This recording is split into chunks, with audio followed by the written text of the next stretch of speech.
Inselmilkom u nilqakom għal programm ieħor Top Notch. Il-programm li ta' kull ġimgħa fih qed niltaqgħu ma' atleti li qed jgħaddu minn ċertu suċċess.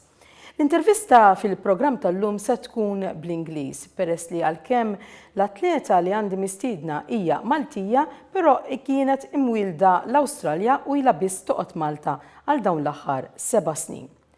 Fil-fatt, illum se niltaqgħu mal-plejer tal-basketball Samantha Brincat.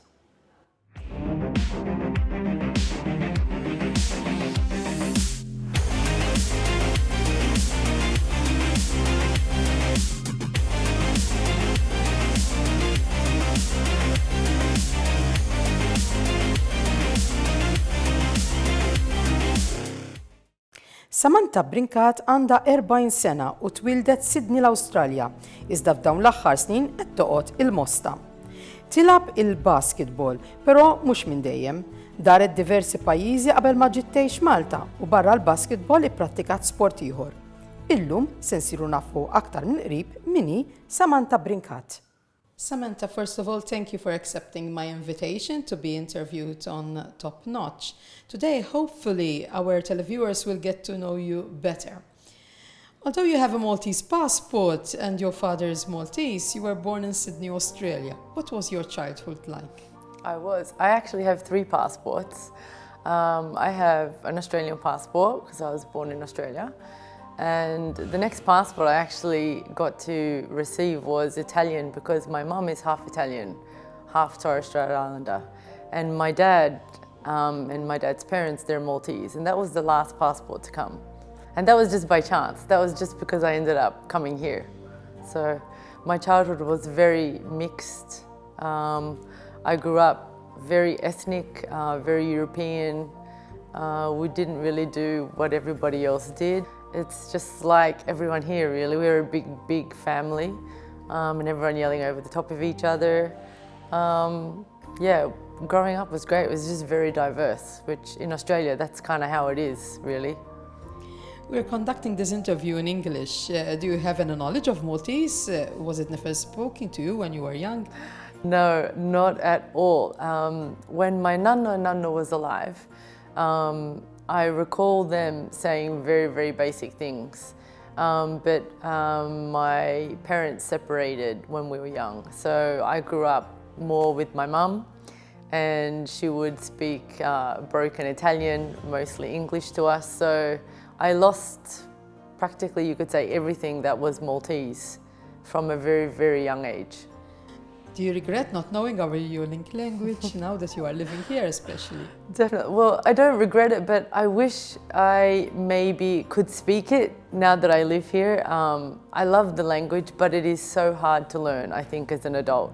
I'm amazed at kids who study it at school, and even adults tell me that it's so difficult for them to even learn, like grammatically correct. So I'm getting there slowly. I'm making more of an effort these days, but it definitely doesn't come natural to me. You have tried your hand at soccer, athletics, the javelin, shot, all with some kind of success. When did you first realize that basketball was your sport, and how come? It was so late in life. My sister used to play, and I was never tempted. She's 6 years younger than me. And we used to go watch her play, but I was never tempted to pick up a ball or play. I was too busy doing my sports. And then in my year 11 in high school, we call it, so I was like 16, turning 17, there was a game at lunchtime, and my friends were short of a player. And they begged me, that I will never forget this day, to go and play. And from that day forward, I literally started playing basketball. They told me to go and maybe play for a representative team, so I did that. I realized I could kind of play, and I was athletic. And before I knew it, a coach was telling me that I need to come back and I need to come to training, and you know, you can jump and you can do this, you take instruction really well. I didn't really know at the time if I liked to play or not. It was just something that everyone told me that I could play and that I was good at. And before I knew it, I was falling in love with this game for the first time, and that was it. I never looked back. With all this sport, Does it mean that you come from a sport-orientated family? Your siblings and parents are all also involved in sport? Much so. We are super competitive and very sportive. My mother was a track athlete and my dad was a soccer player. My oldest brother plays representative rugby league, or he did, he stopped now. My youngest brother, I have two brothers and a sister. My youngest brother plays professional rugby league still, and he has for I think 5 years now, and he has a very successful career in Australia playing rugby league professionally. And my sister played sports her whole life. She was a track athlete. She played basketball way before me. She was super talented, and she just decided to take a different path in life. But for us, it was the other way around. It was go to training, work on training, work on your school, become good at your sport, and then go and study. You lived in Australia until you were 21 when you signed your first contract, and then you went international. How did this happen? Basically, I was having the time of my life playing at home and everything was going fantastic. And I got asked to go and try out for one of the Sydney-based teams in our national league. It was something that I always thought about doing when I was younger, so I went along and I made the final cut, and I thought it was like the best news ever. And I think for young women in Australia, this is what you aim to do, play in our national league.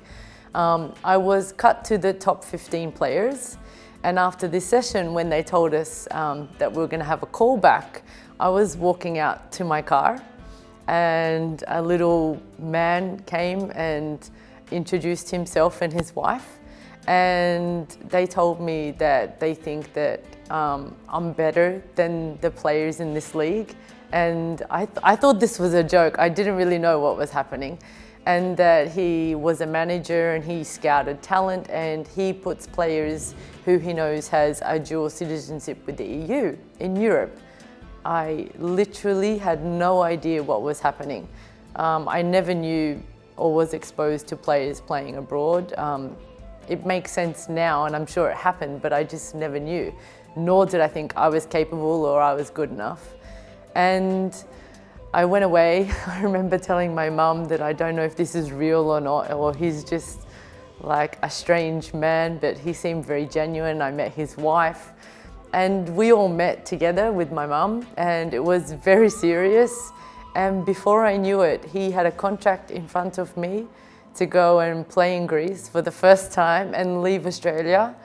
I was just not turning 21, I was very close, and I had a decision to make to stay in the top 15 for the Sydney-based national team, or do I jump and go and play in Europe and, I don't know, fall on my face or have an illustrious career. And that's what I did. I signed and I left Australia, and I've never looked back. Moving to Europe from Australia, what was the hardest part? Oh my goodness, there were so many things. My family and I, we were extremely close. We did everything together, especially my brothers and my sisters and I. I'm the eldest of all three of us, and we did everything together. I felt like I was abandoning them. I mothered them per se as like the second parent with my mum, so that was extremely hard. Leaving friends was difficult, but they were so excited for me, and we were all basketball players.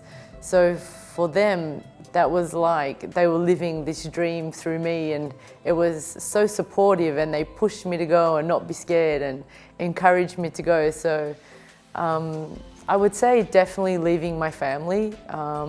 I didn't really know what was ahead of me, but I didn't really have much else that was holding me back except for my immediate family. You played in Greece, Spain, Finland and Italy. Different countries with different cultures, languages and natural teammates. Basketball is a team sport. How long does it take you to start to actually feel that you belong? Wow, I think it's a give and take. I think if you arrive with open arms and you have no guard up, the team really embraces you. When you're the foreigner, the import player, and you come along, they want you after all. You're there to help their team become successful. In my experience, and I've been saying this since I don't even know how long, I have had such a blessed life. I never had a bad experience in one team I played with, not even with a coach. Everywhere I went, the team took me on as like I was family immediately. It wasn't like months of training. It was like at hello.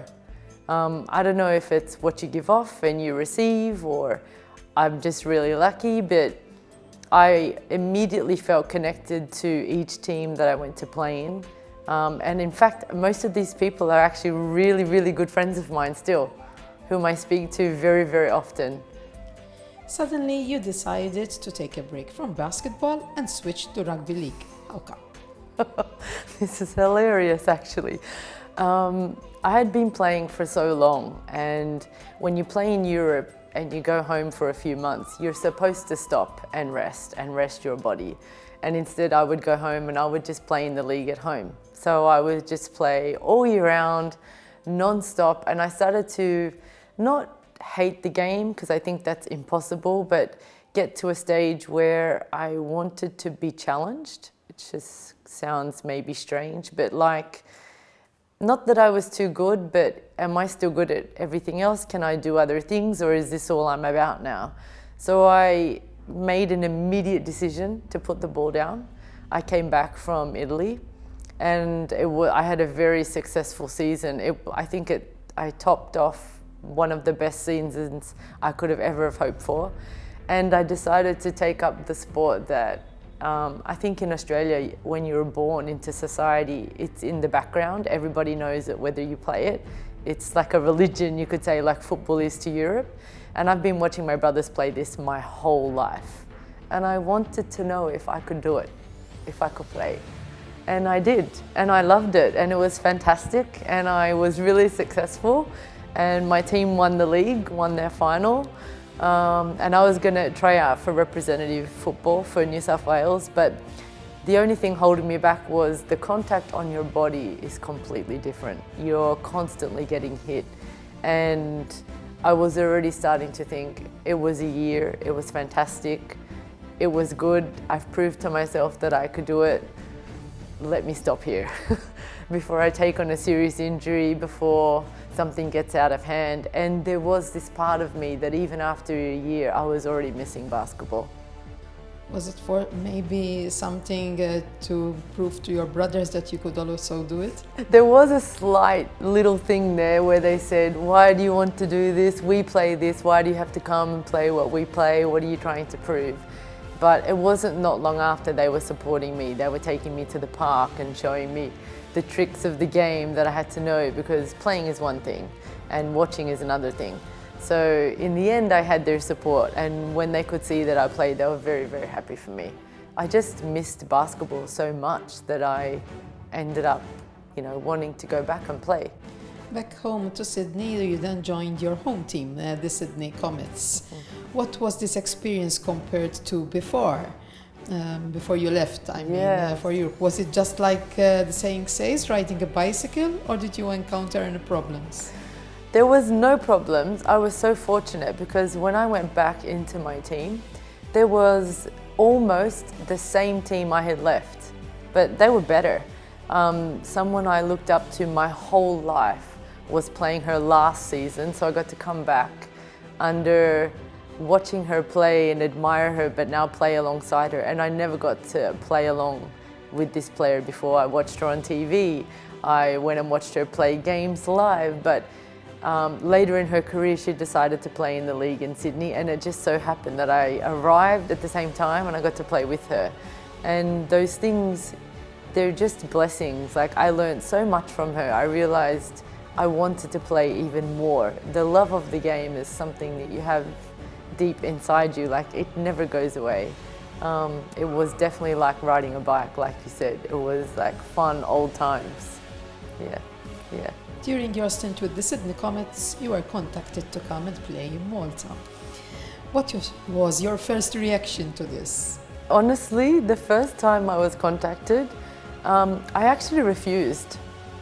And I was contacted the following year, And I think in total I refused 3 times. I wasn't actually sure if I wanted to discover what Malta meant for me and what being Maltese was, because my parents separated when I was young. So it wasn't just about basketball anymore. I was nervous about coming to this country and maybe finding out something about myself that I didn't like, and I didn't know what to expect. But I bit the bullet on the 4th one, and I was asked, and I think I was ready to come and find out what Malta was. I actually didn't know. I wasn't raised, as I said, with anything Maltese, and it was like I got to come and decide for myself what it meant to be Maltese, and that part of me from the beginning. So I came and I was excited, and I'm still here. Apart from being good at your game, why do you think they wanted you so bad to come and play in Malta? Now, after being here a little while, I understand that there is a shortage of, maybe elite players, especially 8 years ago when I came here. So I guess they were looking for maybe some dual citizens, some players with Maltese citizenship, maybe who played basketball at an elite level, just to make the team stronger, the national team stronger, the squad stronger, to give more fierce competition to players here, even give younger players someone to look up to. So I actually wasn't the first. In the national team, there was already someone. She's amazing, she still plays. She's also Australian Maltese like me. And a few years after I arrived, there is actually 3 of us, but the 3rd person doesn't play anymore. So, and there's Rebecca, who's another one. She lives in Germany now, so there was 4 actually in total. I was the last one to come along. So, yeah. You first joined the Piro Basketball Club in 2012, and you soon began creating a name of yourself. In fact, in March the following year, you were awarded the Player of the Month due to your performance. Was the experience any different from when you had joined other clubs before, or is it the same wherever you go? And I'm talking about when you went to Italy, Greece, Spain. Is Malta particular, or is it still the same? There are no 2 leagues alike that I have played in any country. Everybody does it differently. The way that it works is done differently. There are no awards, monthly awards, in any other league that I've played in professionally. Malta was the first country I arrived to that did this.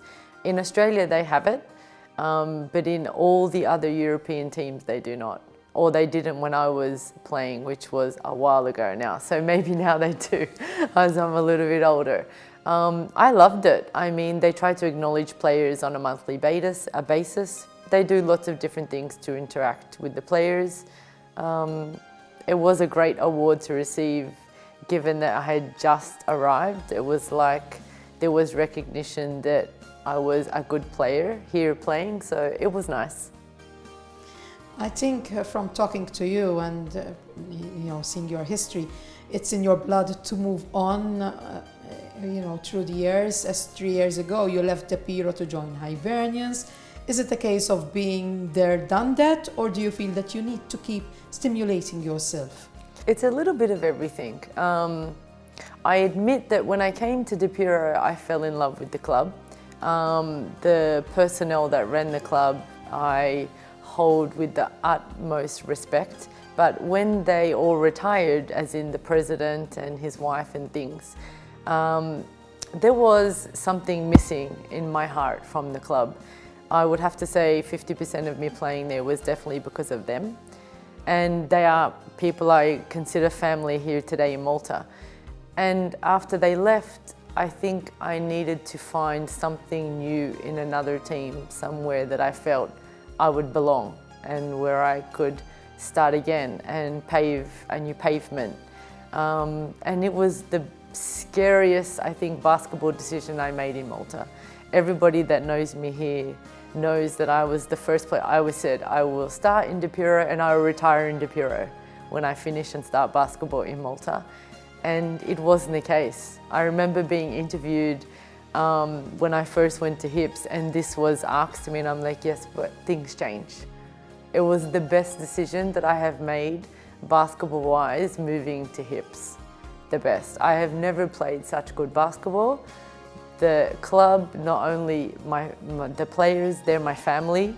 The way the organisation is run, I can't imagine playing for another team at all. You also form part of the women's national basketball team. Having also been part of their gold medal victory and successes, what's your recollection of this?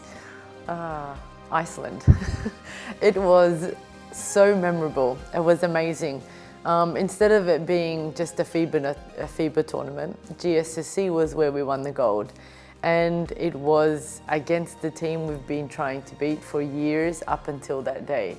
And to win that gold medal with that team that we worked for years with, especially with our coach that we had at the time, and to do it with the rest of the Malta contingency watching, and they're cheering us on every point, especially at the final whistle, when instead of it just being 12 players and a coach running on the court because you won a medal, or you won any medal but a gold medal, you had the whole of the Maltese team and the MSC members and everyone cheering you, and you just, it goes so fast, you don't know what happened, you know. You're just in this moment of like complete bliss. It was one of the best feelings, that gold medal. Looking at you, I can see the emotion in your eyes. I think it's easy to say that this is the best highlight of your basketball career. I think for the Maltese, the national team, definitely winning that gold medal with those players in particular was something I'll never forget. It was amazing. Although in basketball it is not uncommon for players to keep playing at a certain age, from what I have heard, you can definitely keep up with the much younger players. What's your secret? I work hard. I work very, very hard. I watch what I eat, just very basic things. You know, I train extra training, but I think the key is you have to love what you do. At hips, I'm always repeating myself, if we're not having fun, we're not going to perform. We don't want to show up. We don't want to be there. Who wants to give extra time and go and train and go and do something after a long day at work if you're not going to have fun? I mean, yes, we're working towards a common goal, but the only reason I continue to play basketball is because I'm literally having so much fun still.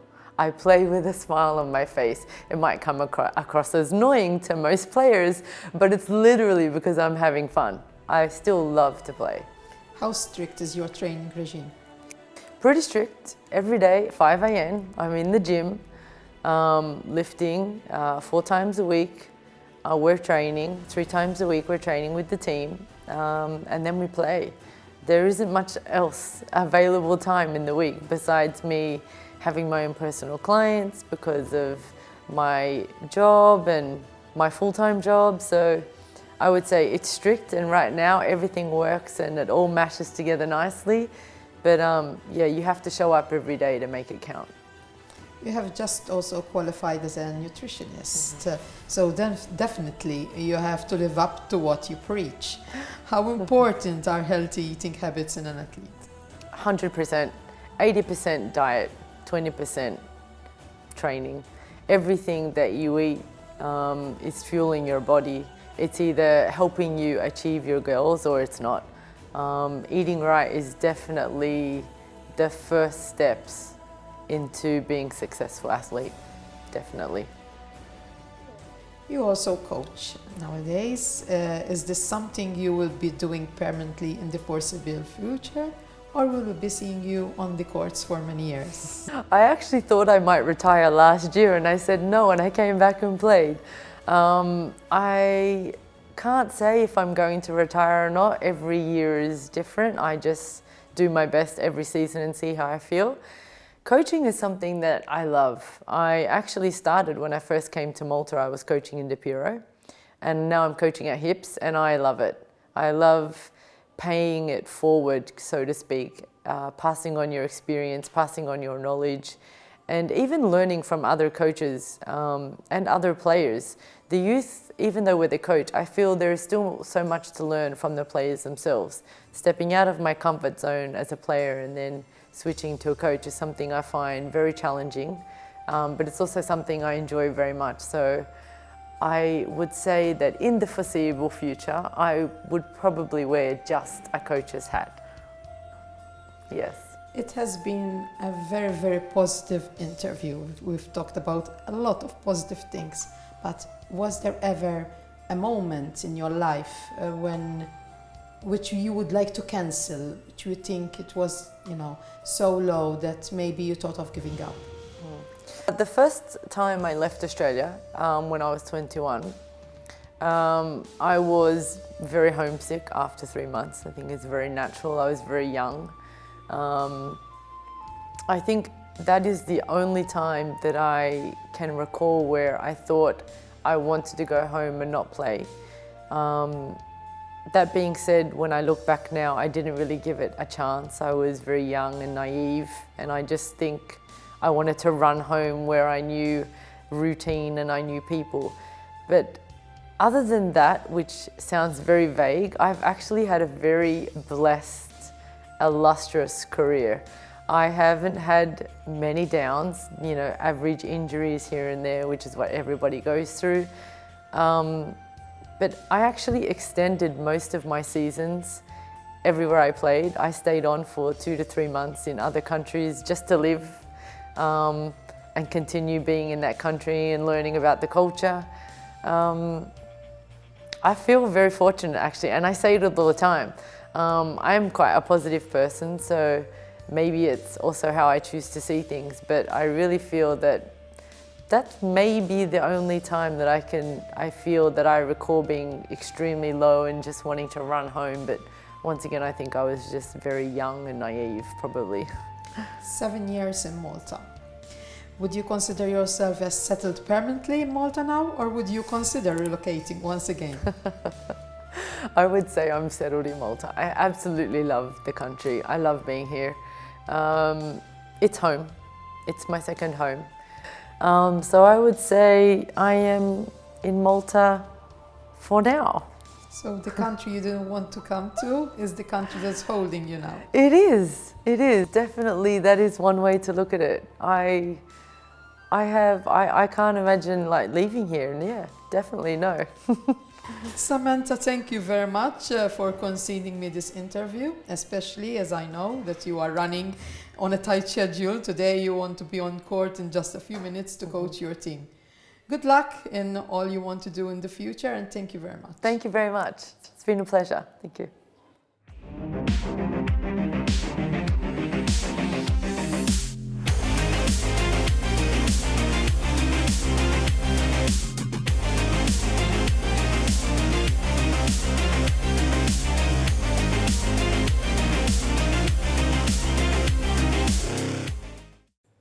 Għadna kemm intqajna ma' Samantha Brincat, il-plejer tal-basketball mill-Awstralja li daret diversi pajjiżi fl-Ewropa u issa qiegħda tgħix f'Malta. Nispera li sibtu din l-intervista interessanti kif sibta jien. Bħal dejjem nixtieq nirringrazzja lil Charles Girxi għal muntaġġ u l-filmati ta' dan il-programm. Jiena l-appuntament tiegħi magħkom issa huwa għal nhar it-tnejn fejn nerġa' nlaqgħakom ma' atleta ieħor.